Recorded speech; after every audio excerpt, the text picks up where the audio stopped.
Hey everybody, it's Craig from the Emergency Response and Risk Management podcast for the University of Applied Research and Development. I'm delighted to have with us Alex Quintella, who's a member of our contributing faculty for our Emergency Response and Risk Management faculty and programs. Hi Alex, welcome. Craig, good to be with you. Thanks for having me. I'm delighted to have you here because you're an experienced emergency response specialist, and I'd love to just get your feedback. You were one of our very first, if not the first, interviews that we did on our Videocast and our podcast when we launched our emergency response program. So I'd love to get your feedback and for the rest of the world to hear, what's the state of the situation there, because the media's giving lots of different information about the impact of coronavirus and also not only the health impacts, but the non-health impacts. So I'd just love to hear from you. Where are things really at? Yeah, so gosh, that causes me to pause for a moment because I think that there's a lot of different ways you can answer that. But I think as we stand right now in the States, we're still struggling to get a grip of the actual the virus itself. And it doesn't really, for my purposes, politics aside, right? Because it's become very politicized here in the United States. I think that there's no denying that the response has been very confusing right now, because you don't have a national response, and you're depending on each state having its own set of. Even though the CDC issues its guidelines, each state has been responsible for its own response. What you're seeing is kind of one state doing one thing and another state doing another thing, and it's kind of created this overlap of a struggle to find a true solution to testing and actual getting ahead of the situation by being able to trace those who come in contact. Then there's the other side of this, which is right now we find ourselves in the middle of a summer season where we're experiencing record heat. Hurricanes are a big concern, top of mind. If you go out to that's in the East Coast. If you go to the West Coast, it's wildfires.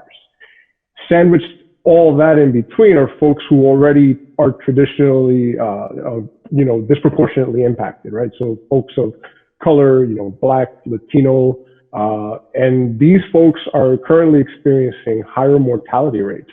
Just Black people alone in the United States, unfortunately, the mortality rate for them is 60% right now. It's almost double that of people who have access to care of white people, right?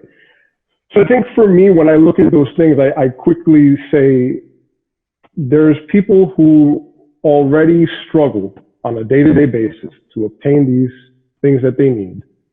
And now we're finding ourselves in a situation where these folks are the ones who are truly having to kind of find themselves not just dealing with unemployment, but possibly with actually how are they going to take care of themselves and of their families. It's a very difficult time right now. And it's one that unfortunately I don't see getting any better anytime soon.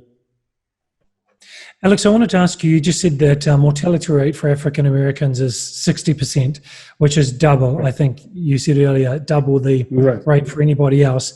Is that because they just don't have access to healthcare? Is it an access issue? Or is it the quality of the healthcare they're getting is very low? I think it's a little bit of both. And I'll give you an example of what I'm talking about. So yes, I think when you look at traditionally the access to healthcare for these folks has not been good in the States. There's not a good track record. Specifically where I live in North Carolina, there was an article that came out months ago that detailed the difficulty or the access of women who were getting ready to either birth or giving birth, right? That the mortality rate for those women who, as women of color, is significantly higher than white women. So that already points to some of the disparities that you already experience within the healthcare system on a day-to-day basis. Now you bring into the mix COVID, where testing, access has been spotty at best, right? And then now I think one of the problems that we're experiencing also is that 1 out of every 5 Black workers and 1 out of every 6 Latino workers have the capacity to work from home. What you have is people who are having to go to work. They don't have the choice just to make ends meet. That, by default, exposes them to the virus, because a lot of these folks work in middle to lower income jobs, such as is the case right now we're seeing in the Rust Belt of the states. It's the Midwest, where there's a lot of meat processing factories. And here in North Carolina, you have a lot of plants as well. And you're hearing the stories of a lot of these workers becoming ill. And because they've been declared essential, essentially what they get told is, okay, go quarantine like everybody else, only if you have symptoms. And as we know, the virus has demonstrated that you may not exhibit symptoms. So what is that doing to these households and all these other folks that are impacted, right? So again, I think it's a little bit of both. So the access to healthcare, the quality healthcare is obviously not there then in the first place. Yeah. And then the healthcare they're receiving is not at the standard that other people might be receiving. So that is a problem. I remember when we spoke the first time, I just finished watching a webinar with some UN health experts and some local in the Pacific area where I am, in the ASEAN region, experts talking about the non-health impacts will be far greater than the health impacts. And it seems the health-related impacts are huge right now. So what are some of those non-health impacts that you're seeing at the moment that are also related to inequality that are of concern? Yeah, and it's a great point, because one of the things that I've been saying is that this goes well beyond the point of just the virus anymore, right? It is having a significant, far-reaching economic impact. Here, just to give you an example, in the States right now, they're really tussling with another stimulus package. You may have heard that, and when I say stimulus package, the legislature passed a just never heard of unprecedented package in response to all of the economic impacts and the response itself that was necessary to the virus. That was months ago, where every American household, for the most part, got payouts. Now, there have been issues with who's gotten what and how that has been distributed. Apparently, a lot of that money has not gone to where it's supposed to end up. The perfect example of those folks who have not received those monies are small businesses, specifically those of color. So what you have is, your hair salons, you have your mom and pop coffee shops, your local food shops that people frequent, right? When I talk about these businesses, think about the staples in the community, but they're very small. Take that model and bring that into the inner city, where you have folks already, again, middle to lower incomes, and now you start to strip the communities because they don't have the financial support or backing that they thought was coming to them. What does that do, right? It just propagates a vicious cycle.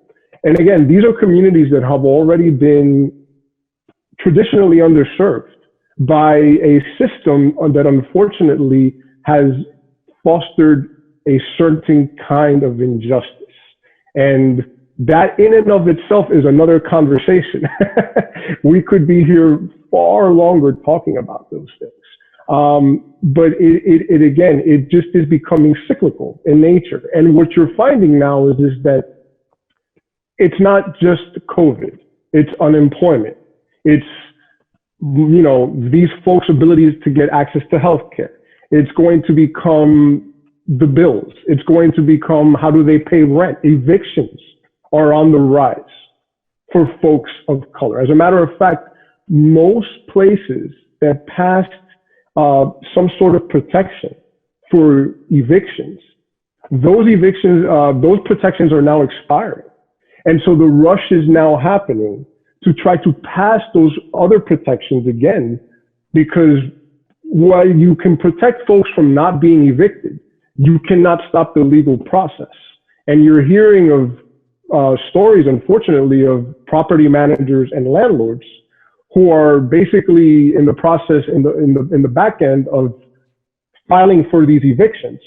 So what you have is when the protections expire, the court cases open up right away. And if the person cannot pay the whatever is due in arrears, then they have no place to go. And again, unfortunately, the populations that this has impacted are those ethnic minority groups that are already disproportionately and traditionally underserved. So there's homelessness potentially and eviction and the stress of the finances that go with that. There's the lack of access to healthcare, and then there's the lack of receiving quality healthcare.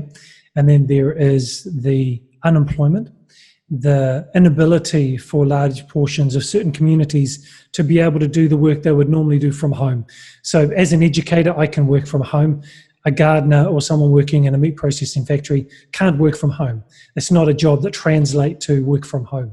Yeah, and then we have small businesses that don't. And not to interrupt you, Craig, but you bring up an interesting point there, because there's a few more things there that go in there, and it's here in the States. Working from home means that a lot of times you have to have a great connection to internet, or you have to be even able to afford internet, Wi-Fi, things like that, right? And again, these are all those things. Schools are the perfect example. Right now, there's also, hey, return to school, right? There's a big push to do that.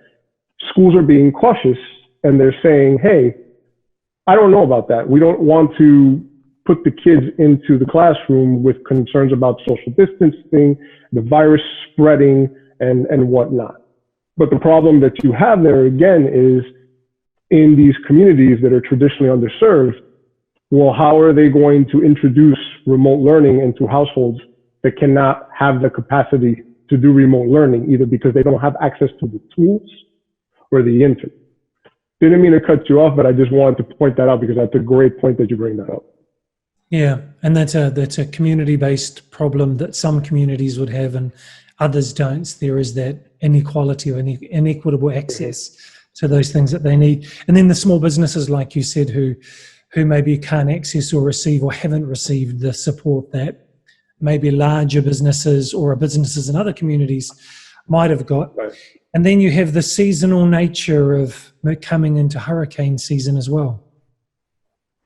That's right. And it's again, you know, I keep referring to that cycle, right?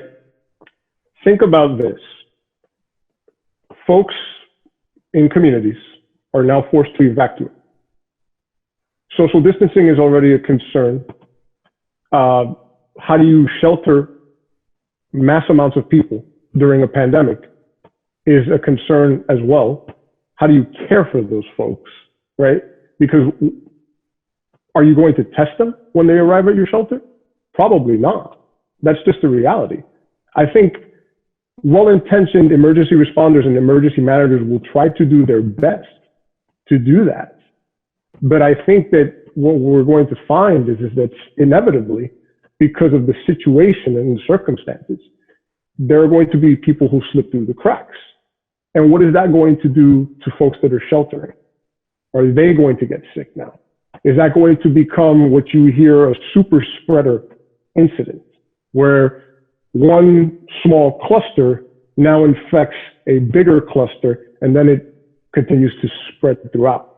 We're already seeing instances of that here in the southern United States, where states that have opened sooner than they needed to have now seen that because people are getting together more frequently and in larger groups, they're getting infected. But again, hurricane season poses that different kind of threat, right? And these are, again, you have a lot of communities on the eastern seaboard of the United States. They're very densely populated and very close to each other. And they also have very, very significant populations of middle to low income folks who are, again, traditionally underserved, right? What do you do with those people? When Hurricane Katrina struck, there is a great amount of research that was done that demonstrates that when these folks had to relocate, right? Already folks, again, people of color, and had to relocate, that what that did, the amount of gentrification that happened because of it, okay, it basically starts a vicious cycle in other cities. So as these populations relocate, it causes the development and the gentrification in other areas of the country. So tie in systemic already injustices and inequities with disasters, overarching COVID, and what you have is just a recipe for, I don't want to say disaster, but it's certainly nothing good. And it seems to be, I know that it's maybe died down because it's not in the media so much right now, but social unrest as well, protests and things happening where the concern for health, like wearing a mask or social distancing, just goes out the window and no one bothers with that. And that seems to be, I don't know if there's any rise or peak or surge of people becoming infected in situations like that, but I would imagine if schools have to have social distancing and churches can't open and businesses, people have to work from home, but then people are congregating in large numbers, shouting or using loud voices and speaking out loud, there's going to be another opportunity for a rise, and then that dispersing back into other communities. So, and it would predominantly, I would imagine, be the underserved communities that are feeling angry, feeling upset, and so they are then congregating together in a hotspot. So I can imagine there are multiple factors just from seeing things in the media that are causing danger for people going forward. You said that there is a state-by-state response. Now, I'm a New Zealander, and so in New Zealand, the government just said, we're locked down, that's it. And they did it, and we stopped it. And as 100,000 New Zealanders have gone back to New Zealand over the last couple of months, you know, people have gone back with the virus, but the numbers that we have are something like between 20 and 30 for a population of 4.5 million, which is very small. So I think the response on a national basis was a good idea. It seemed to have stopped and then created a managed response. Not perfect, but a managed response. So in America, I understand there's federal and there's state. What should the nation do to get a comprehensive response to the situation? Should it stay state by state, or does there need to be a whole of nation response? Well, that's interesting that you bring that up, because the propaganda, if you will, and I just call it that because in fact there has been a push from the administration. They call it a whole of America response. However, in practice, it hasn't really been that. And again, that's because there's been a lot of inconsistency. And I understand that regionally, right, some regions have been more impacted than others, but I think right now where we are consistently as a country, we're seeing numbers rise. We're seeing mortality rates rising. But I think something that gets lost in the context is that, you know, we talk about COVID and, you know, the mortality rates are still, you know, most people can recover and, you know, the mortality rates are still, I guess what they're calling acceptable losses. To me, you know, I don't know that there are any acceptable losses, but what I will say is this. It isn't about so much about that, it is about the other things that are happening right now. You look at the hospitals, for example. You have hospitals in major American cities that right now cannot handle the surge of these COVID patients. And so what you have happening is that you have these hospitals being built either off-site or, you know, like a hospital parking lot to handle these COVID patients. PPE shortages, so personal protective equipment, good luck trying to find them. So you have healthcare providers that are getting sick, right? When I look at right now, these are the things that I think the federal government could support a lot more and could really, if they were more with a federal consistent response across the country, I think we could get these things under control. From early on, the messaging was very haphazard. And I think what you have happening now is the politicization of mask wearing, of taking this seriousness or not. The physical distancing, the social distancing that we talk about, even that's become a political, everything is political about this thing right now. And I think that that's the big problem. Because when I look at that, I say to myself, we're still responding to this. If we expect to recover, right, I would use the analogy of the interstate. For every 15 minutes that an interstate highway, a major highway in this country is shut down, statistically speaking, we lose about $1 million in the economy, right? What are we going to lose if this continues to ramp up and we do not get a hold of the situation? Again, it isn't just about people getting sick anymore. It's about all the other long-term effects that we're going to start to experience and that we're actually seeing right now. There's only for so long that this country can continue to print money and put out stimulus packages and give money to people before we start to run into a problem ourselves as a country, economically speaking. I think we're already there. Now, granted, do I think we can come back? Yes. Do I think that there's light at the end of the tunnel? Sure. But we all have to buy in. That's the biggest problem that's going on right now. It has become too political, and it's not about people. If we make the focus people and helping each other, I think that we can get to a better place. Right now, it's going to be very, very difficult. The road ahead of us is not a good one. So the federal government really needs to support with supplies and resources to make things happen so that state by state, the response can be at that level that it needs to be to respond to the patients that are sick. That's what you're saying, rather than a different type of response, like taking over. Yeah, let me be clear about that. I'm not suggesting that the federal government come in and take over, because when you say that here in America, it automatically means a lot of things to a lot of people. So I am not suggesting that in any way, shape, or form. What I am saying, though, is that everybody needs to get on the same page, because since that's not happening right now, it's you know, it's like your radio. I'm going to use my my previous life as a responder, and I'm going to say, if you don't hear the message on the radio, then you don't know what's going on, right? It's very difficult to be on the same page, operationally speaking, at an incident or if you don't know what's going on. And right now, that's what you have happening. The message is not getting through, right? And so everybody is kind of doing their own thing. Contact tracing, medical surveillance, is not where it needs to be. We're playing catch up still, and we're not in front of it.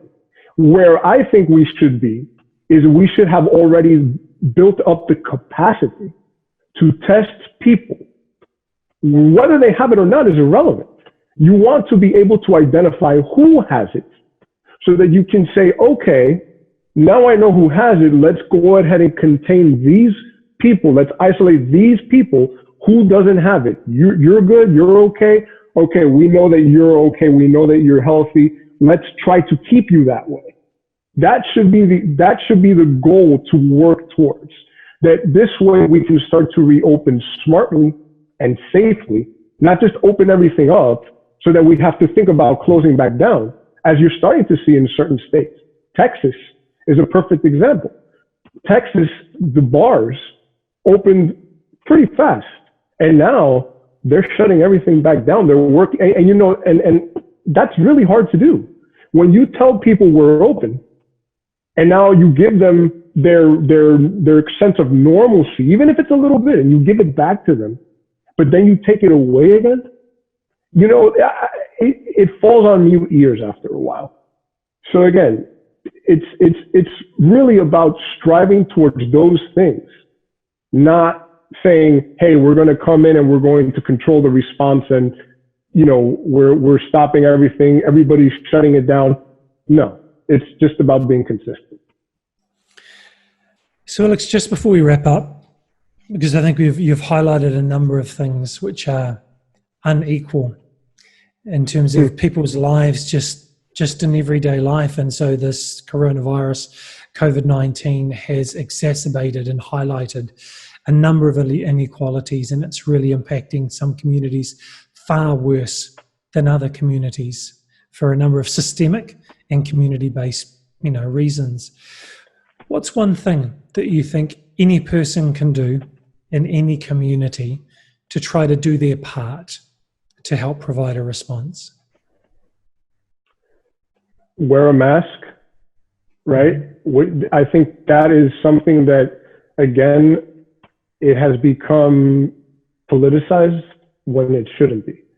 It's about wearing a mask goes back to caring for each other. And if we have some of the nation's top health officials telling us that we should do this, and by doing so, that we can help stop the spread or slow the spread and keep others safe, then I think that we should do that one small thing, right? It's anybody can do that. It's very simple to do. There's a lot of communities here. We talk about disproportionately served and the underserved. Well, there's a lot of communities here that are making that possible for those folks. They're getting into the communities and they're saying, if you don't have the capacity to get a mask, we will give you one. Please wear it. So I think, to me, that's probably above all. Let's stop making this political and let's start making this about each other. To me, it's a very straightforward thing. Put a mask on, care for each other. We're in this together, and we can move forward.